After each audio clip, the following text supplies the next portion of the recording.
You're seated apart from each other. How is it seeing each other? Fine. I mean... Weird.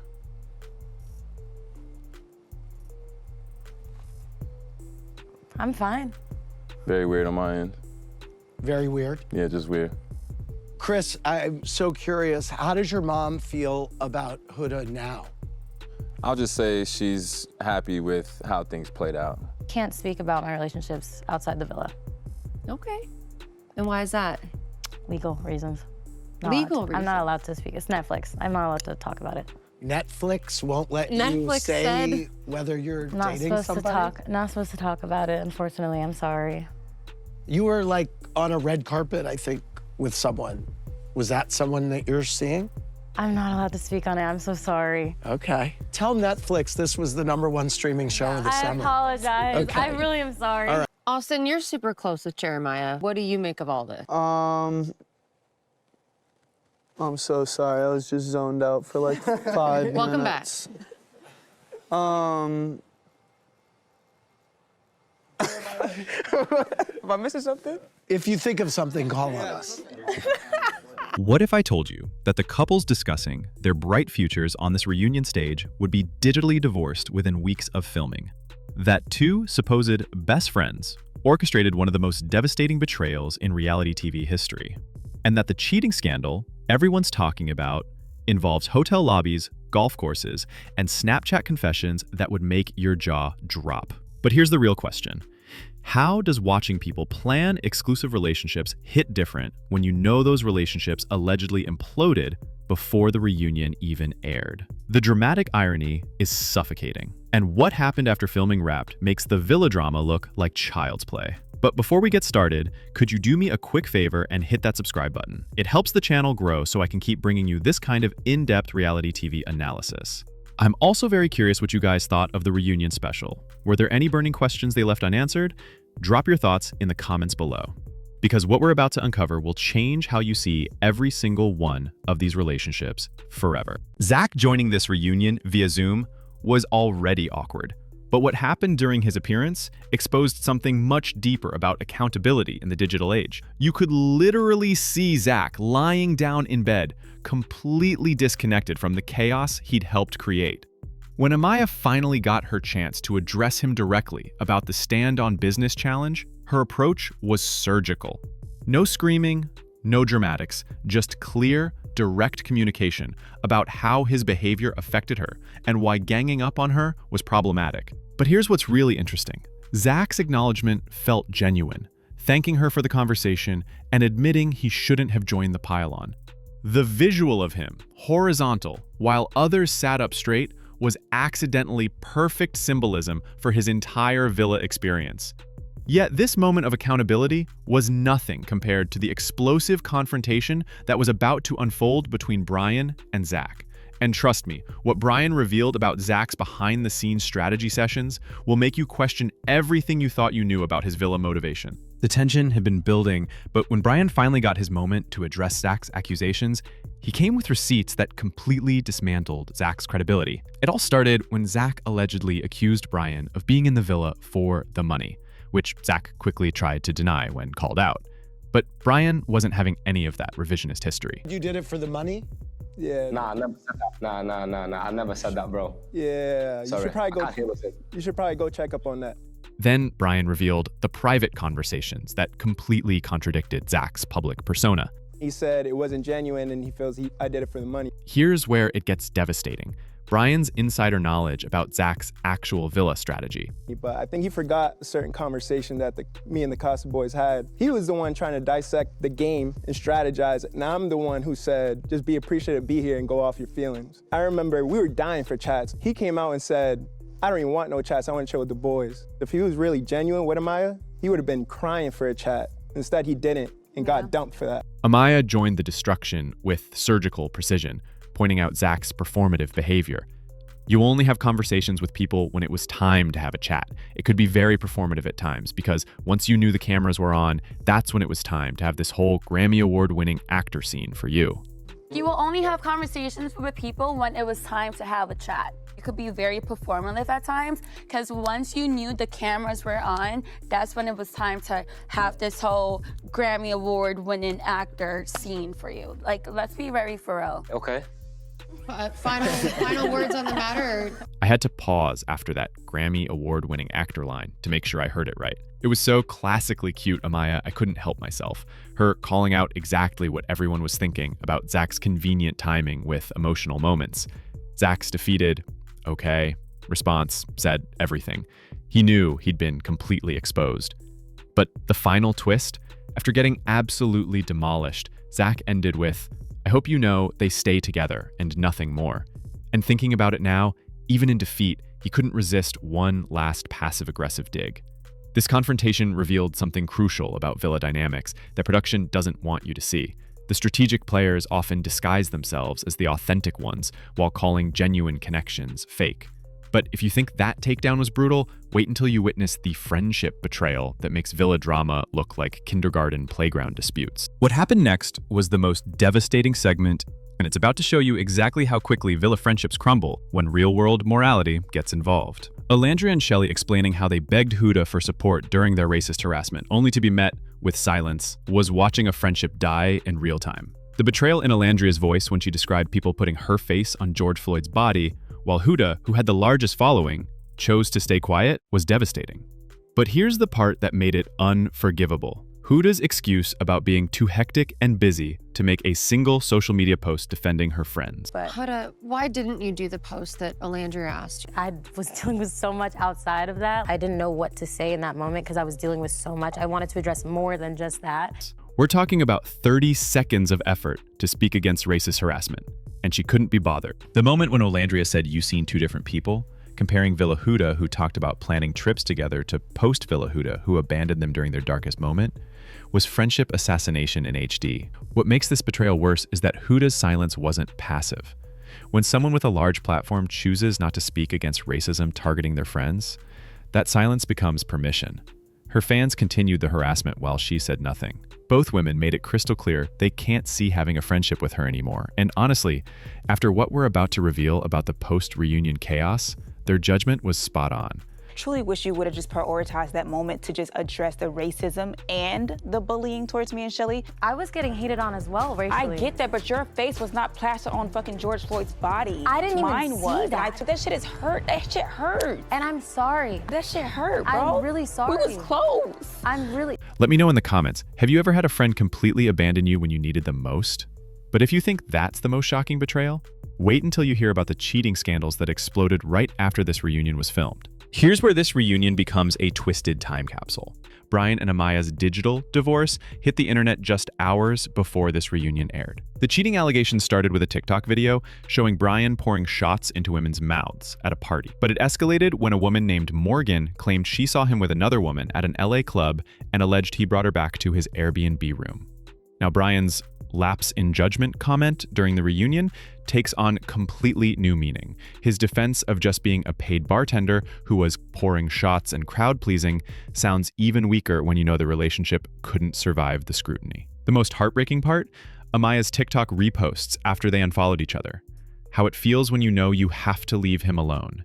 And when I finally pick myself back up and never let my walls down like that again. The woman who defended their relationship integrity on this very stage was dealing with a completely different reality behind the scenes. But that's not even the messiest part. The Pepe and Iris situation involves allegations so specific, they read like reality TV fan fiction, except they're apparently real. The Pepe and Iris situation got nuclear when specific allegations surfaced about his alleged infidelity.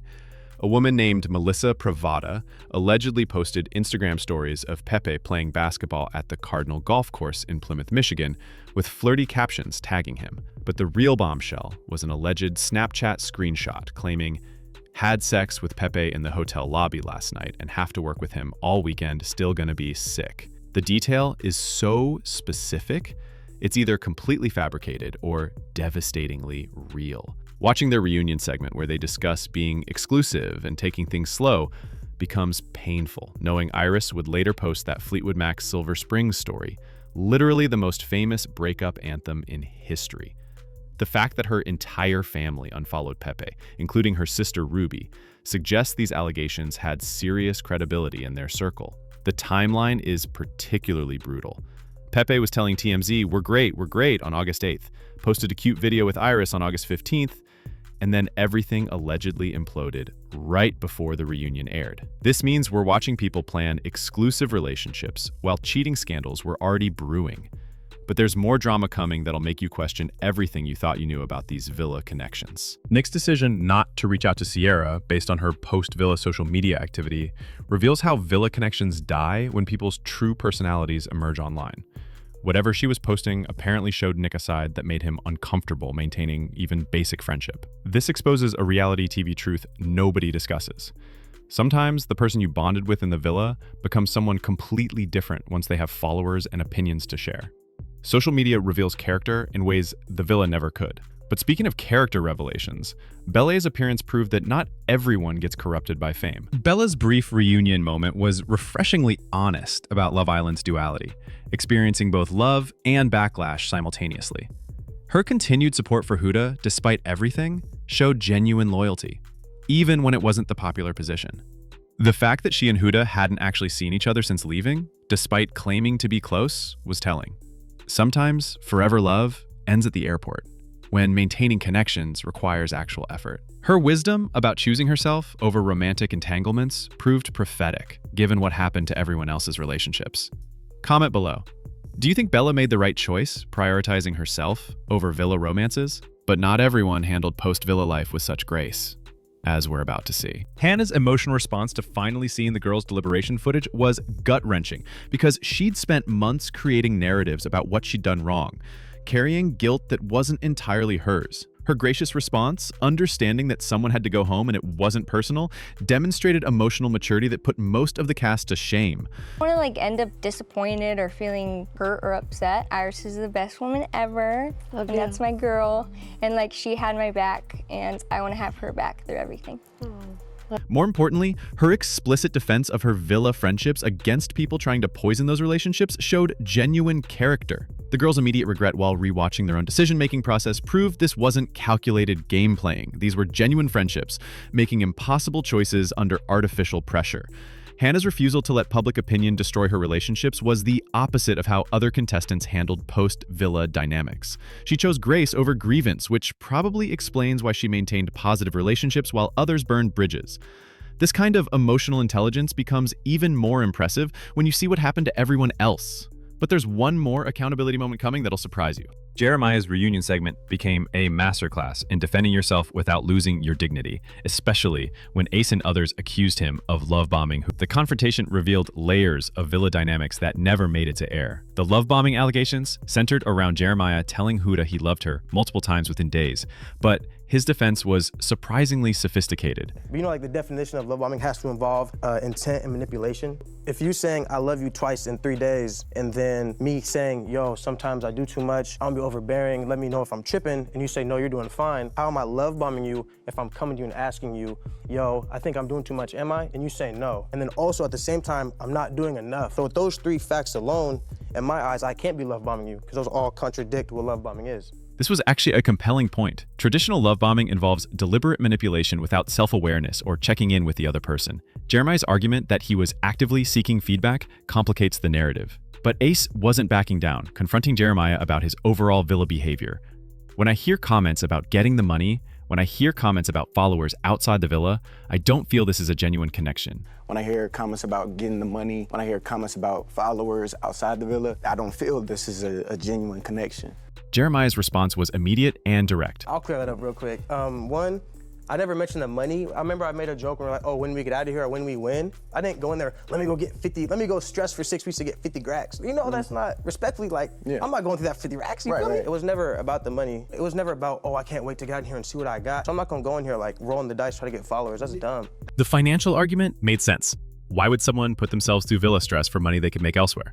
But Ace pressed harder about the social media obsession. Conversations of, when the guys are sitting around talking about, what was our following before this and what was your following and what do you think it's gonna be? Then came the most devastating exchange. And Jeremiah said, I'm gonna talk to Andrina all day so nobody else gets to talk to her. That's what I said on the podcast. But Jeremiah's response exposed how context gets twisted. Yeah, but like y'all can pull her whenever for a chat. It was a joke. You know me that's like week 3, bro. I'm gonna talk to her all night so y'all can't, come on, bro. Like don't try to villainize that, that's strange. The "don't try to villainize that" moment was perfect, calling out how normal joking behavior gets reframed as manipulation when people want to create villains. Honestly, I don't see why Ace is so out to get Jeremiah, even out of the villa. Even after watching himself and how he treated Jeremiah in there, the reunion showed that he has no acknowledgement of any sort of wrongdoing against him. It is mighty suspicious, I must say. What do you guys think? Let me know in the comments. Is it just me? But the real revelation came when Jeremiah accepted that he should have gone home over Austin. That level of accountability, while still defending his character, showed genuine growth rather than pure defensiveness. This confrontation revealed something crucial about reality TV. Sometimes the loudest accusations come from people trying to deflect attention from their own questionable behavior. Speaking of questionable behavior, it was Ace's turn in the hot seat when multiple Islanders called out his role as the alleged quote-unquote ringleader in villa politics. The confrontation exposed how influence actually works in reality TV environments. Austin's accusation was specific and damning. You said the little ringleader, I remember. Okay. It's on the clip. I don't think I said little ringleader. You did. I think that's an adjective you added. Okay, then I did say, yeah, group ringleader. But Ace's defense revealed the complexity of group dynamics. You're a grown-ass man. How could I ringlead a bunch of other grown men? Seeing that I'm the ringleader, I'm the only person responsible for sending a person home on Love Island. The grown men argument was actually valid. These weren't children following a playground bully. These were adults making their own decisions in group settings.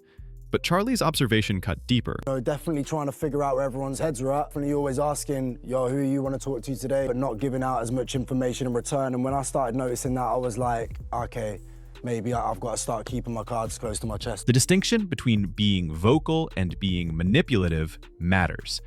Being the most talkative person in group discussions doesn't automatically make you the puppet master. This whole confrontation revealed how reality TV creates scapegoats for group decisions. When collective choices lead to backlash, it's easier to blame one ringleader than accept that multiple people made the same decision. The deliberation footage showing Nick actually advocating for Jeremiah proved that Ace wasn't orchestrating these eliminations. He was just the most vocal participant in group conversations. But here's what's really interesting. While everyone was focused on blaming Ace for villa politics, they were missing the real manipulation happening behind the scenes with production decisions. This reunion exposed how production choices create lasting consequences for contestants' mental health and public perception. Certain people became villains not because of actual behavior, but because of how their stories were edited and presented. The timing of revealing context months after damage was done allowed false narratives to fester, causing lasting harm to reputations and relationships. Despite the relationship carnage, several contestants emerged stronger individually than they ever were as couples. Bella's self-prioritization, Hannah's boundary setting, Olandria and Shelley's refusal to accept betrayal. These were the actual victories. The contestants who maintained integrity while navigating public scrutiny proved more resilient than those who compromised values for popularity or convenience. This reveals something crucial about reality TV success that nobody talks about, and it's about to change how you view every future Love Island season. This reunion proved that reality TV success isn't measured in followers or relationship longevity. It's measured in how you treat people when cameras stop rolling and nobody's forcing niceness anymore. The friendship breakdowns weren't about villa drama. They were about choices when faced with opportunities to support friends facing racism, maintain loyalty under pressure, or prioritize growth over self-preservation. This season will be remembered not for love stories, but for exposing how quickly artificial bonds crumble when tested by real-world moral complexity. The hidden costs of reality TV fame, racist harassment, relationship pressure, public scrutiny, rarely get addressed while production focuses on entertainment value over contestant welfare. The most successful contestants weren't those who maintained the most relationships, but those who learned to prioritize values and well-being over public expectations. The reunion proved the real Love Island story was never about finding love. It was about revealing character. When faced with opportunities to support friends facing harassment, maintain integrity under pressure, or choose loyalty over self-interest, people's true personalities emerged. The winners weren't couples who stayed together longest, but individuals who used their platform to become better people, rather than just more famous ones. This reunion demonstrated that villa connections are just beginnings. Real relationships require effort, moral courage, and personal sacrifice when maintaining them gets difficult. The most valuable lesson from this season? Sometimes prioritizing your relationship with yourself means refusing to compromise values for people who were never really friends to begin with. The villa creates connections, but real life reveals which people are worth staying connected to. Based on this aftermath, that list got much shorter for everyone involved.